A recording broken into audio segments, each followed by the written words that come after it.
পেছু পেছু আসিস না, নাহলে এমন গড়ান দিব না কোমর তোমার হজড়ান দিব, বুঝলিস? চল যা, আমি বলছি আর শ্বশুর ঘর যাবো নাই, যাবো নাই, যাবো নাই, তুই চলে যা। না যাবো, আমি তোমার সঙ্গে যাব।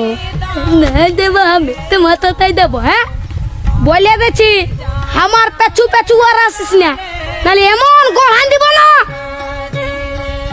কি বলছি? ও দাদা, তোর বউ আছে?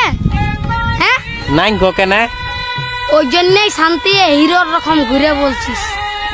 আমাকে দেখ, আমার আলোক কিটিয়া পেছনে পেছনে, আমার পেছনে পেছনে আসছে, বুঝলি? দেখ তো কোথায় যাবে বউটা? তোর পেছনে পেছনে যাবে নাহলে কি আমার পেছনে আসবে? তোর পেছনে পেছনে কেন যাবে? আমার বউ তোর পেছনে পেছনে কেন যাবে? আমার বউ আমার পেছনে যাবে। হ্যাঁ চ চ চ, আমার বউ আমার পেছনে যাবে, চ চ। বিয়া করে লোকটা পাগল হয়ে গেছে।